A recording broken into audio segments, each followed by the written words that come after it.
तर छत्रपती संभाजीनगरमध्ये घरगुती गॅसच्या तुटवड्याची समस्या अधिक तीव्र होताना दिसते। रांजणगाव परिसरातील एचपी गॅस एजन्सी समोर ग्राहकांच्या लांबसलांब रांगा लागल्या आहेत। एजन्सीवरील घरगुती गॅसचा साठा संपल्याने नागरिकांची मोठी तारांबळ उडालेली आहे। सायंकाळी 6 वाजता गॅसची गाडी येणार असल्याची माहिती देण्यात आल्याने नागरिकांना तासनतास प्रतीक्षा करावी लागते। याचा आढावा घेतला आमच्या प्रतिनिधींनी। छत्रपती संभाजीनगरमध्ये घरगुती गॅससाठी नागरिकांच्या मोठ्या रांगा पाहायला मिळतात।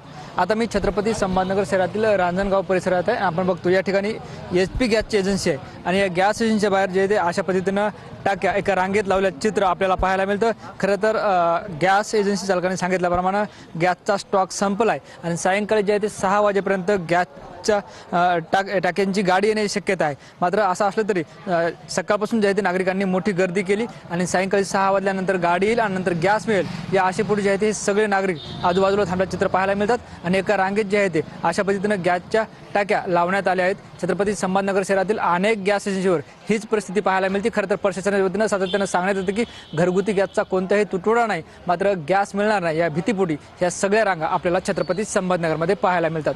कॅमेरा पर्सन हर्षल निकमसह ज्ञानेश्वर लोंढे, TV9 मराठी, रांजणगाव, छत्रपती संभाजीनगर। तर भंडाऱ्यामध्ये गॅस सिलेंडरसाठी नागरिकांची धावपळ सुरू झालेली आहे। एकीकडे जिल्हाधिकारी जिल्ह्यात मुबलक प्रमाणामध्ये गॅस साठा उपलब्ध असल्याचं सांगत असले तरी मात्र प्रत्यक्षामध्ये भंडाऱ्यातील गॅस गोडाऊन बंद आहे। त्यामुळे नागरिकांना येत्या पावली जे आहे ते परत जावं लागतं। तर जळगावातील इच्छादेवी चौक परिसरातील एलपीजी गॅस पंपावर रिक्षाच्या मोठ्या रांगा पाहायला मिळतात। शहरामध्ये एलपीजी गॅसचे 3 पंप आहेत, मात्र 2 पंपांवरील गॅस संपल्याने मोठ्या पंपांवरती मोठ्या प्रमाणात गर्दी पाहायला मिळते। तर तब्बल 2 ते 3 तास रांगेत उभे राहिल्यानंतर गॅस मिळत असल्याचं रिक्षा चालक सांगतायत। तर गॅसचा दर देखील वाढवण्यात आल्याचं समजतंय। 55 रुपये किलोने मिळणारा गॅस आता 90 रुपयांना मिळतोय। दरवाढीमुळे रिक्षा चालवणं परवडत नसल्याचं रिक्षा चालकांनी सांगितलं। तर आखाती देशातील युद्धाचा फटका राज्यातील अनेक व्यावसायिकांना आता बसलेला आहे। नागपूरमध्ये हॉटेल आणि कॅटरर्स व्यावसायिकांना गॅस मिळत नाही, यामुळे हॉटेल व्यावसायिकांना इलेक्ट्रिक शेगडीचा वापर करावा लागतो। तर मोठ्या हॉटेल मालकांना हॉटेल बंद करण्याची वेळ आलेली आहे।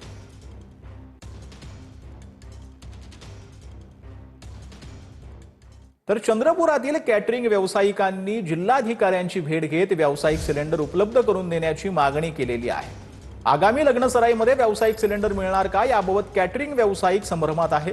सिलेंडर मिळालं नाही तर यंदाच्या लग्नसराईमध्ये कॅटरिंग व्यावसायिकावरती संक्रांत येण्याची भीती व्यक्त केली जाते।